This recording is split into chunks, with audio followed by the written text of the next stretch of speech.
हमने देखा था फैक्टर्स क्या होते हैं और उसकी प्रॉपर्टीज, है ना, कौन कौन सी प्रॉपर्टीज होती है, फैक्टर्स किसको कहते हैं, वो देखा था। आज हम निकालेंगे कैसे फैक्टर्स हम निकालते कैसे हैं उसको देखेंगे। तो सबको पता है कि 36 है, नंबर दिया हुआ है। तो 36 कौन कौन सी नंबर्स की टेबल में आता है ये हमें देखना है। तो हम कहाँ से स्टार्ट करेंगे? 1 से। तो 1 की टेबल में सभी नंबर्स आते हैं। 1 × 36 = 36। फिर इवन नंबर है, तो इवन नंबर हमेशा 2 की टेबल में जाता ही है। तो 2 की टेबल में 2 × 18 = 36। फिर 3 की टेबल में जाएगा, 3 × 12 = 36। ठीक है। फिर किस में जाएगा? बोलो। 4 × 9 = 36। 5 की में जाएगा क्या? नहीं। 6 में जाएगा, 6 × 6 = 36। अब देखो, जहाँ जैसे डबलिंग शुरू हो जाती है, 2 नंबर डबल आने लगते हैं, वैसे ही क्या हो जाता है, बस इसके बाद कोई नया नंबर ऐसे नहीं आने वाला है। अब इसके बाद 7 8 में नहीं जाएगा, किसमें जाएगा? 9 में। इसके बाद ये वाली जो लाइन है ना, इन नंबर्स में जाएगा। देख लेना, चेक करके देख लो चाहे। 7 8 में नहीं जाएगा, अब जाएगा 9 4 ज़ा, 4 9 ज़ा गया, 9 4 ज़ा जाएगा। एक ही बात है ना। फिर 10 में नहीं जाएगा, 11 में नहीं जाता, अब किस में जाएगा? 12 में। देखो 9 के बाद 12 आ रहा है ना, देखो उल्टी गिनती शुरू हो गई है। 12 3 ज़ा 36। ऐसी 36 ना तो 13 में जाएगा, ना 14 में जा रहा है, ना 15 में, ना 16 में, ना 17 में, किस में जा रहा? 12 के बाद 18 है। 18 2 ज़ा 36।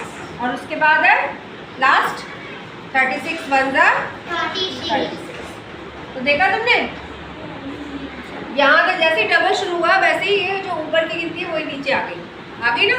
तो ये वाले जो फैक्टर्स है, एक बार में ये वाले सारे ये हो गए 36 के फैक्टर्स। तो आपको लिखना है फैक्टर्स ऑफ 36 का 1 2 3 4 6 9 12 18 और 36। ये हो गए फैक्टर्स 36 के। अब हम देखते हैं 24 के। तो 1 की टेबल में जाएगा ही, फिर इवन नंबर है, 2 में जाएगा, 2 12 ज़ा 24। 3 में जाएगा, 3 8 ज़ा 24। अब देखना कहाँ पे जैसे कैसे डबल शुरू होने वाला है, बस उसके बाद उल्टा गिनती हो जाएगी। 4 में जाएगा, 5 में नहीं जाएगा, 6 में जाएगा। अब देखो शुरू हो गई 4 6 ज़ा 6 4 ज़ा हो गई ना। अब जो ऊपर वाले नंबर है इनमें जाएगा। देखना 7 में नहीं जाएगा, किस में जाएगा? 8 में। 8 3 ज़ा, एक ही बात है ना। फिर इसके बाद 8 के बाद 12 में जाएगा, उसके बाद 24 में जाएगा। देखा कितना इजी हो जाता है। जैसे ही डबल हो जाए वैसे समझ जाओ कि बस अब यही फैक्टर्स है। तो ये वाली जो लाइन है, चाहे ये लो चाहे ये लो, एक ही बराबर है। ये ऊपर से नीचे जा रही है, नीचे से ऊपर जा रही है ना। तो 1 2 3 4 6 8 12 और 24 ये फैक्टर्स हो गए 24। आगे समझ में इतना फैक्टर्स देख लिए 36 और 24 के। ठीक है। अब नेक्स्ट क्वेश्चन आता है कि ये बताओ कि स्मॉलेस्ट फैक्टर क्या है किसी भी नंबर का। तुमने फैक्टर्स देखे, ये फैक्टर्स हैं, ठीक है। 36 के भी देखे थे। तो इसमें से सबसे छोटा फैक्टर कौन सा है? 1। और 36 वाले में भी 1 ही आ रहा था। तो सबसे छोटा हमेशा, सबसे छोटा अगर पूछा गया तो हर एक की टेबल में आता है, वो है 1। तो हमेशा 1 ही आएगा। ठीक है। अब पूछा गया कि greatest factor of any number, कोई नंबर दिया गया है, उसका सबसे बड़ा फैक्टर कौन सा है? 24। इसमें 24 है, पर 24 ही दिया गया है। तो इसका मतलब ये है कि जो हमें नंबर दिया गया है वही सबसे बड़ा नंबर, वही सबसे बड़ा फैक्टर हो जाएगा। जो हमें नंबर दिया गया 36 दिया है तो 36 सबसे बड़ा हो गया, है ना। अगर 12 दिया है तो 12 सबसे बड़ा हो गया। कोई भी नंबर जो हमें दिया गया वही सबसे बड़ा हो गया। और सबसे छोटा हमेशा कौन सा रहेगा? 1। ये बात ध्यान रहेगी। परफेक्ट नंबर है कि नहीं? परफेक्ट माने बिल्कुल सही। क्वेश्चन जो पूछा जाता है फैक्टर्स में वो ये है कि क्या 7 84 का फैक्टर है, या ऐसे कैसे नो बता दोगे, या 6 84 पूछा गया है। इसको तुम्हें पता है कि फैक्टर वही होता है जो पूरी तरह से डिविजिबल हो, जिसमें हम जब डिवाइड करने के बाद रिमाइंडर 0 आएगा, वो उसका फैक्टर होता है नंबर का। पढ़ा था ना कल? तो 7 a फैक्टर ऑफ 84, ऐसे तो हमें नहीं पता चल रहा। हम क्या करेंगे, इसको डिवाइड करेंगे, इसको डिवाइड करेंगे और देखेंगे अगर रिमाइंडर 0 आता है तो वो फैक्टर है, और अगर रिमाइंडर 0 नहीं आता है तो वो फैक्टर नहीं है। तो हम 84 से डिवाइड करेंगे। डिवाइड तो सबको आता ही है। 7 1 जा 7, 40, 7 2 जा 40। क्या है आंसर? 0। तो इसका मतलब 7 फैक्टर है 84।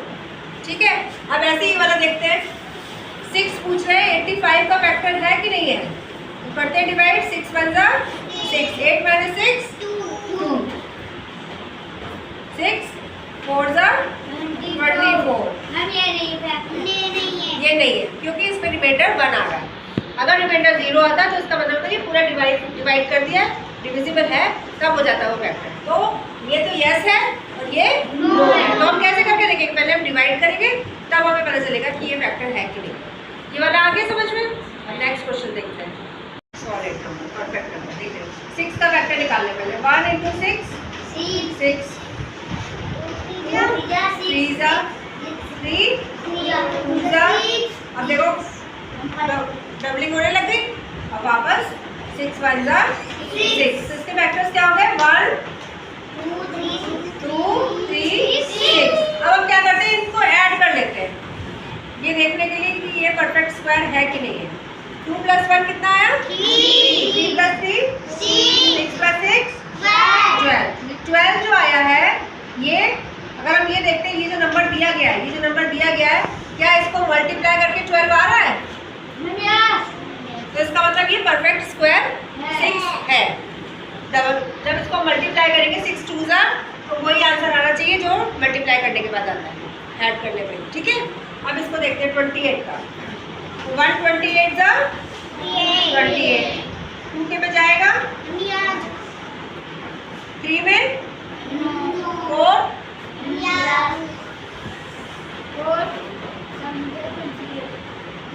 अब 5 6 7।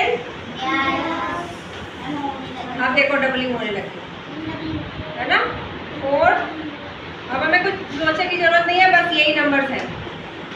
देखा, इजी है ना। अब फैक्टर्स ये हो गए। क्या क्या फैक्टर्स हो गए? 1 2 4 7 14 एंड 28। अब ऐड कर ले जरा परफेक्ट नंबर देखने के लिए। करो ऐड जल्दी से। 2 + 1 3 + 4 7 + 7 14 14 + 14 28 28 + 28 56। अब ये 56 आया है। अब हम देखते हैं कि 28 2 जा कितना होता है? 28 2 जा भी 56 होता है। तो इसका मतलब ये भी परफेक्ट नंबर है। ठीक है, अब इसको और देख लेते हैं। इसके फैक्टर देखते हैं। 1 8 जा 8, 2 4 जा 4 2 जा 8। डबलिंग हो गई शुरू। अब क्या आएगा? 2 4 जा 8 1 जा 8। इसके फैक्टर्स 1 2 4 और 8 ये हैं। अब हम क्या कर लेंगे, ऐड करके देख लेते हैं। जल्दी से करो ऐड। 2 + 1 3 + 4 7 7 + 8 15। ये आ रहा है 15। और हम अगर 8 2 जा करते हैं तो कितना आता है? 16। ये तो मैच नहीं कर रहा, इसका मतलब 8 जो है वो परफेक्ट नंबर नहीं है।